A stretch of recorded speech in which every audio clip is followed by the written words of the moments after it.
The Missouri sun hung low over Liberty, casting long shadows across the dusty main street as autumn winds carried the scent of dying leaves and distant wood smoke.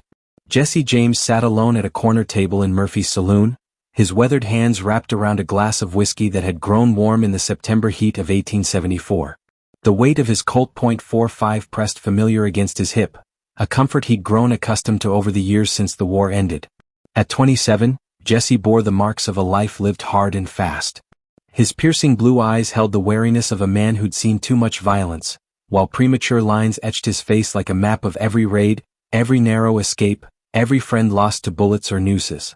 The James Younger gang had made him infamous across 3 states, but fame in their line of work was a double-edged sword that cut as deep as it protected. "Another round, Jesse?" Murphy called from behind the bar, his Irish accent thick with the familiarity of an old acquaintance who asked no questions and kept his mouth shut. "Not just yet, Murphy." Jesse's voice carried the soft drawl of western Missouri, calm but alert. His eyes never stopped moving, cataloging every face, every shadow, every possible threat. It was a habit that had kept him alive this long. The saloon's batwing doors swung open with a creak that seemed to cut through the low murmur of conversation.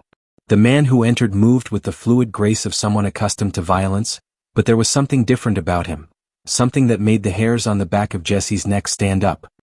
He was tall and lean, dressed in a black coat that had seen better days, with dark hair slicked back and a mustache waxed to fine points.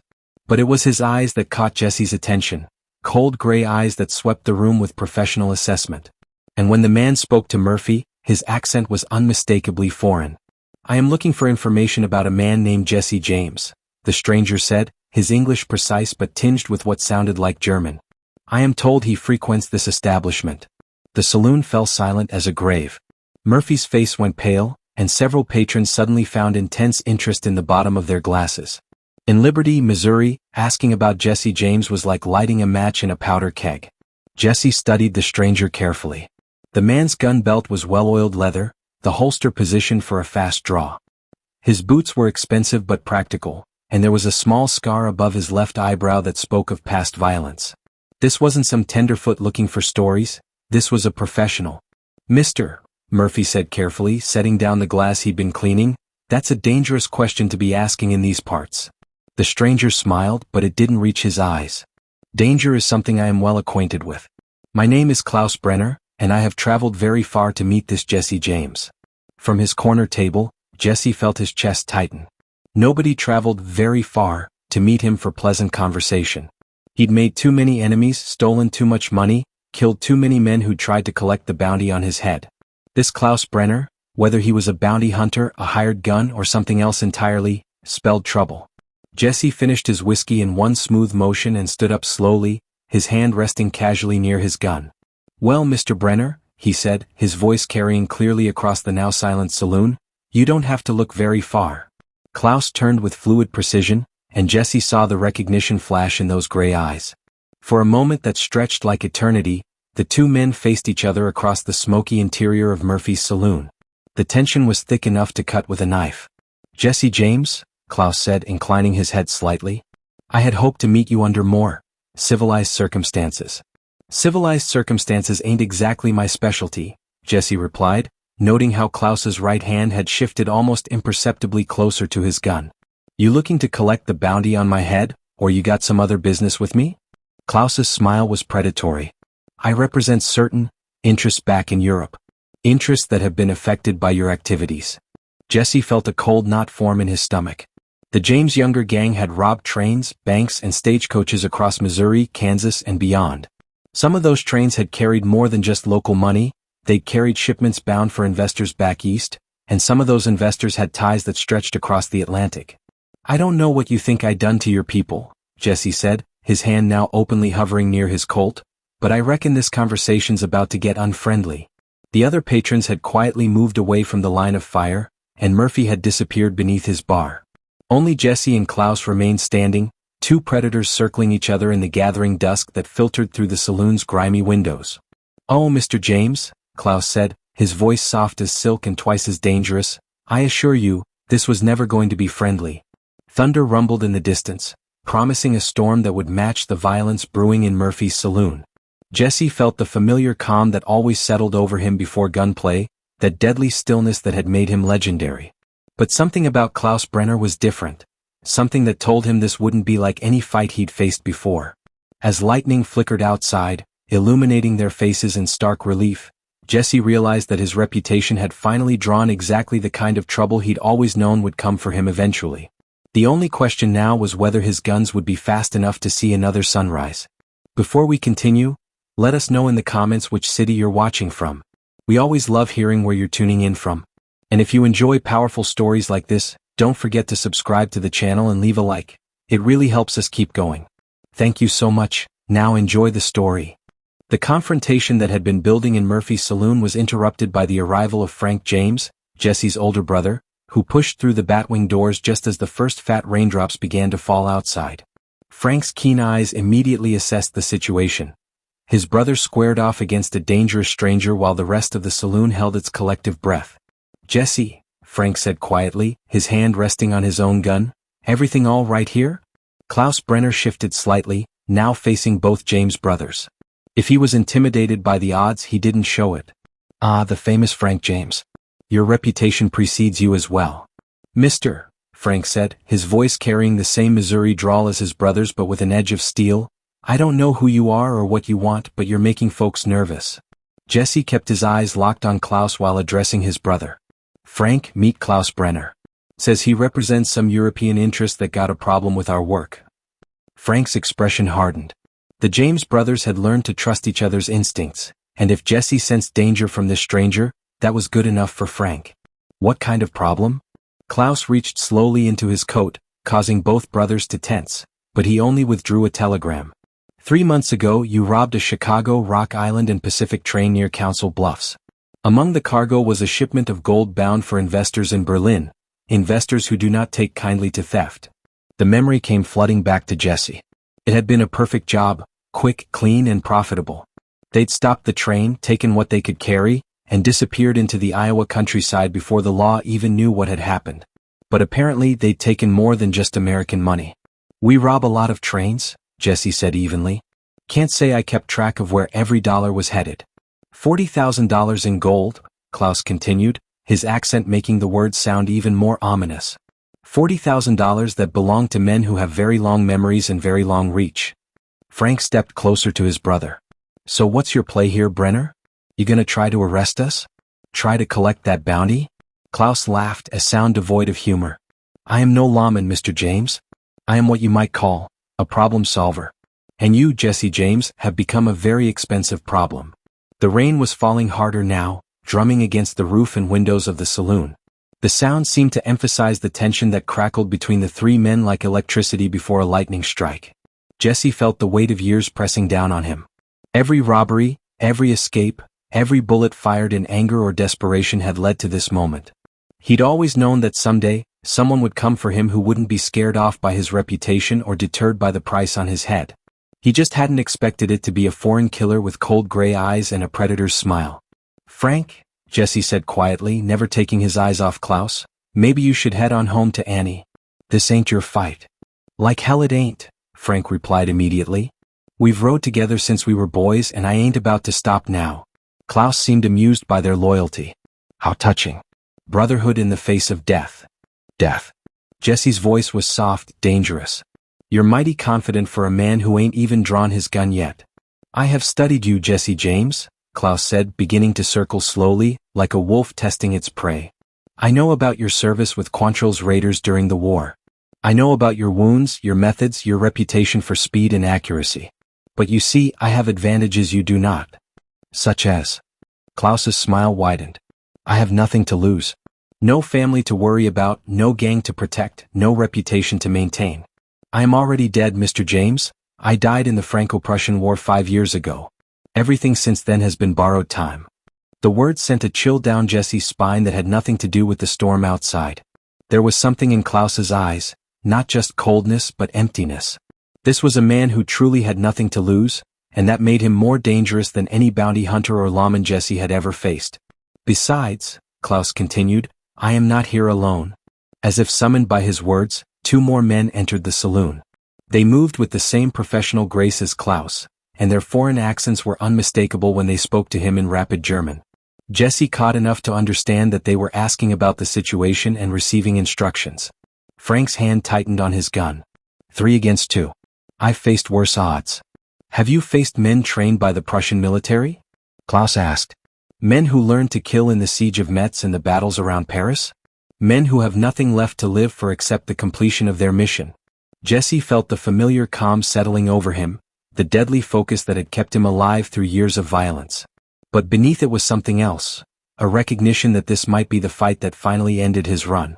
These weren't local lawmen or amateur bounty hunters. These were professional killers, and they'd come a long way to settle a score.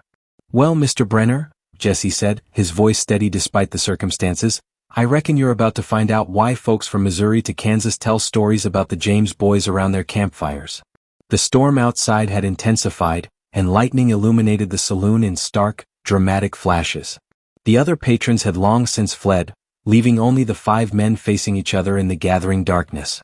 Murphy remained hidden behind his bar, probably praying that his establishment would still be standing when the shooting stopped. Klaus nodded to his companions and they spread out, creating a triangle of threat that covered all the exits. I had hoped you might be reasonable, Mr. James. Perhaps willing to discuss terms for the return of the stolen gold. Can't return what we already spent, Jesse said honestly. Besides, sounds like your bosses got plenty more where that came from. Indeed they do, Klaus agreed. But they also have their pride. And their pride demands satisfaction. The moment stretched taut as a bowstring, 5 men with loaded guns and deadly intent waiting for someone to make the first move. Jesse could feel his heart beating steady and strong, could smell the gun oil and leather and fierce sweat that filled the air. This was what his life had been building toward, not glory or fame or the thrill of the outlaw life, but this simple, brutal moment when skill and luck and split-second timing would determine who lived and who died. Outside, thunder rolled across the Missouri landscape like the sound of distant artillery, and Jesse James prepared to face the deadliest gunfight of his notorious career. The gunfight erupted like the storm itself, sudden, violent, and devastating. Klaus Brenner moved first, his hand flashing to his gun with the trained precision of a Prussian officer.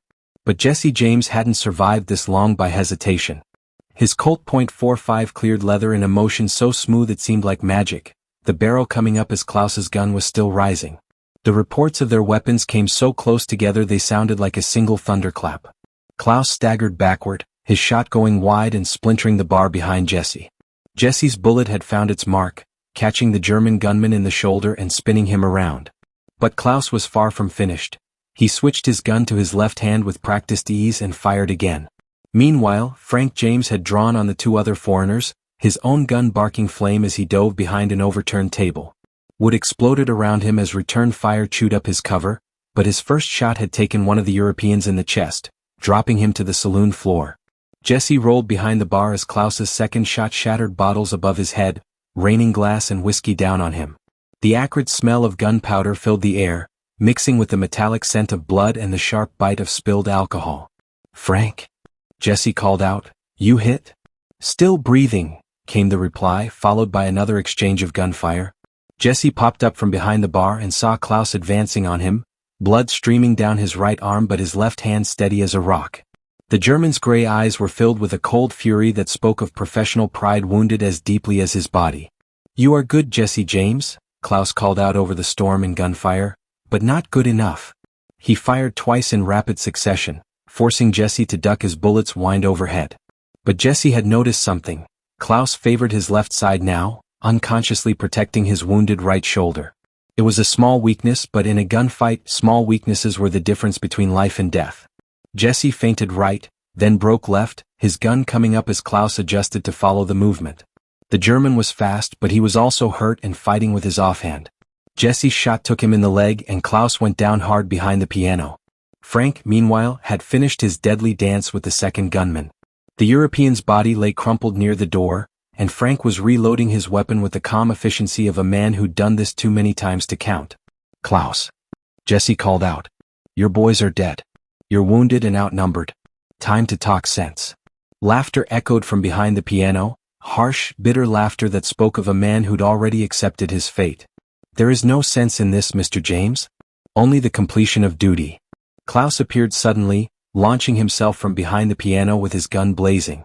Jesse and Frank both fired, their bullets finding their target, but Klaus's momentum carried him forward.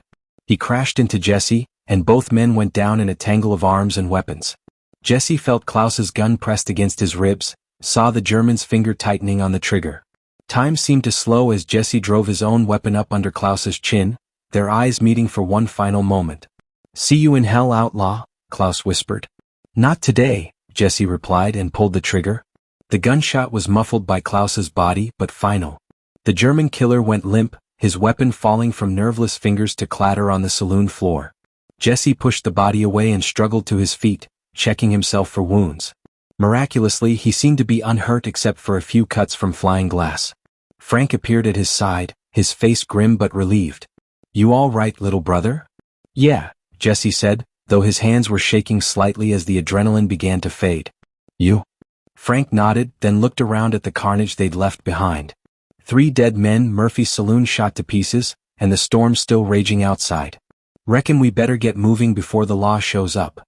Jesse knelt beside Klaus's body, searching through the dead man's pockets. He found the telegram Klaus had shown them, along with several other papers written in German. One document caught his attention. It bore an official-looking seal and what appeared to be addresses in Berlin. "Frank, look at this." Jesse held up the papers. "These ain't just investors looking for their money back. This here looks like some kind of government seal." Frank studied the documents with the serious expression he wore when thinking through a problem. "You think we robbed more than just gold? Maybe some kind of government shipment." "Could be." Jesse folded the papers and tucked them into his coat. Either way, Klaus here mentioned that his bosses have long memories. Killing their problem solver might not be the end of this. Murphy finally emerged from behind his bar, surveying the damage with the expression of a man who'd seen trouble before but never quite like this. "Jesse, Frank, you boys need to clear out. Deputy Marshal's gonna be making his rounds soon, and all this shooting's gonna draw attention." Jesse nodded, already moving toward the door. But he paused beside Klaus's body, studying the dead man's face. Even in death, there was something implacable about him, something that suggested he'd been telling the truth about having nothing to lose. "Frank," Jesse said quietly, "what if we just made things worse? What if there's more like him?" His brother clapped him on the shoulder. "Then we'll deal with them the same way we dealt with this one. Together." They stepped out into the storm, the rain washing the gunpowder residue from their faces and hands.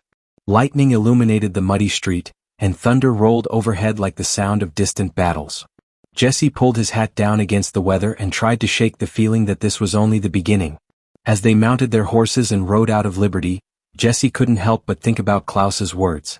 The German had traveled thousands of miles for revenge, had died for it with professional pride intact. How many others might be willing to do the same? The storm was passing, but Jesse James had the uncomfortable feeling that darker clouds were gathering on the horizon of his outlaw life. 3 weeks after the gunfight at Murphy's saloon, Jesse James sat on the porch of his mother's farm outside Kearney, Missouri, watching the October sun set over fields that had once seemed like the whole world to him. The bullet wound in his side, a memento from Klaus Brenner that he'd hidden from Frank, was healing slowly, but the questions raised by the German's papers burned as fierce as ever. Zerelda Samuel, Jesse's mother, emerged from the house carrying 2 cups of coffee, her stern face softened by the golden light. At 50, she remained a formidable woman, one who'd buried 2 husbands and raised sons who rode with the most dangerous men in Missouri. "You've been mighty quiet since you got back," she said, settling into the chair beside him. "Frank told me about the trouble in Liberty." Jesse accepted the coffee gratefully, inhaling the familiar aroma that always reminded him of childhood mornings before the war changed everything. "Just thinking, Ma. About choices and consequences." "That's dangerous thinking for a James," she said with a wry smile. "Your daddy always said a man who thinks too much about consequences never gets anything done. Maybe Daddy was wrong about some things." The words hung in the air between them, heavy with implications. Zerelda studied her son's profile, noting the new lines around his eyes, the way his shoulders carried a weight that hadn't been there before Klaus Brenner had walked into his life. "That German fellow," she said finally. "Frank said he wasn't like the others who've come after you." Jesse nodded, pulling the foreign documents from his pocket. Over the past weeks, he'd found a German immigrant in Kansas City who'd translated them for a few dollars and a promise of discretion. What he'd learned had kept him awake most nights since. "Ma, what if I told you that gold we took wasn't just investor money? What if it was payment for weapons? Weapons meant for soldiers fighting wars I never heard of?" Zerelda was quiet for a long moment, rocking gently in her chair. I'd say that's the thing about stealing, son. You don't always know what you're taking until it's too late. The sound of approaching horses drew their attention to the lane leading up to the farm. Frank appeared first, followed by Cole Younger and 2 other members of their gang. Their faces were grim, and Jesse felt his stomach tighten with familiar dread. "Jesse," Frank called as they dismounted, "we got problems." Jesse set down his coffee and stood, his hand instinctively checking his gun. "What kind of problems?" Cole Younger, a bear of a man with intelligent eyes and a reputation for violence, spoke up. "Got word from our contacts in Kansas City. There's been strangers asking questions, foreigners with money to spend and accents like that Brenner fellow." "How many?" Jesse asked, though he suspected he didn't want to know the answer. "At least 6 that we know of," Frank replied. "Could be more. They're being real careful, real professional. Asking about our habits, our hideouts, our family." Jesse felt the cold hand of inevitability settle on his shoulders. Klaus had warned him that his employers had long memories and long reach. It seemed the German hadn't been bluffing. "They made contact with Sheriff Patterson in Liberty," Cole continued. "Offered him more money than he'd see in 10 years if he'd help them set a trap." "Patterson take it?" Jesse asked, though the answer was written on his friends' faces. "He did," Frank confirmed. "Which means Liberty ain't safe anymore. Neither is Kansas City, or any of our usual haunts." Zerelda had been listening from the porch, and now she stood with the dignity that had carried her through years of violence and loss. "Sounds like it's time for you boys to move on. Find somewhere these foreigners can't follow." Jesse looked at his mother, seeing in her eyes the same mixture of love and resignation he'd seen when he'd first ridden off to war as a teenager. She'd always known this day would come, the day when his choices finally closed all the doors behind him. "Ma, I can't run forever. And I can't keep putting you and the family in danger." "Jesse James," she said firmly, "you've been putting family in danger since you decided to ride with Quantrill. That's the choice you made and we've all lived with it. But running ain't the same as being driven off. Sometimes a tactical retreat is just good sense." Frank stepped closer to his brother. "She's right, Jesse. We head west, maybe California or Oregon territory. Start fresh where these European folks can't reach us." Jesse considered the option, but something in him rebelled against it. He'd been born in Missouri, had fought for Missouri, had made his reputation in Missouri. The idea of running from foreign killers rankled his pride in ways that dodging local lawmen never had. "What about the gold?" he asked. "The money we took that started all this?" Cole laughed grimly. "Spent most of it already. What's left wouldn't be near enough to satisfy these folks, even if we wanted to give it back." As darkness settled over the farm, Jesse found himself thinking about Klaus Brenner's final words. The German had died for duty, for the completion of a mission that meant more to him than his own life. There was something almost admirable about that kind of dedication, even if it had been directed at killing Jesse. "I got an idea," Jesse said finally. "But you all ain't gonna like it." Frank raised an eyebrow. "I'm listening." "What if we don't run? What if we end this thing once and for all?" The silence that followed was broken only by the sound of night insects and the distant lowing of cattle. Cole was the first to speak. "You talking about taking the fight to them? Going after these foreigners before they can set their trap?" "I'm talking about sending a message," Jesse replied. "A message that says Jesse James don't run from anybody, and anybody who comes hunting him better be prepared for the consequences." Frank studied his brother's face in the lamplight spilling from the house. "That's either the bravest thing you've ever said or the stupidest." "Maybe both," Jesse admitted. "But I'm tired of looking over my shoulder. I'm tired of wondering when the next Klaus Brenner's gonna walk through the door. If these folks want a war, maybe it's time to give them one." Zerelda stepped down from the porch and placed a weathered hand on her son's cheek. "Your daddy would be proud of you, boy. But pride's a cold comfort to a dead man." "Yes, ma'am," Jesse said quietly. "But some things are worth dying for. And some things are worth killing for." As the men began planning their next move, Jesse felt a familiar calm settling over him. This wouldn't be like the gunfight with Klaus. This would be a war fought on his terms in his territory, against an enemy who'd made the mistake of thinking they could intimidate Jesse James into submission. The storm that had begun with Klaus Brenner's arrival in Liberty was about to become a hurricane, and Jesse intended to be the eye around which all the violence turned. Whatever the cost, whatever the consequences, he would show these foreign killers that some Americans didn't bow to threats, no matter how far they'd traveled to deliver them. The legend of Jesse James was about to be written in blood and gunpowder once more, but this time, the story would have a different ending than anyone expected.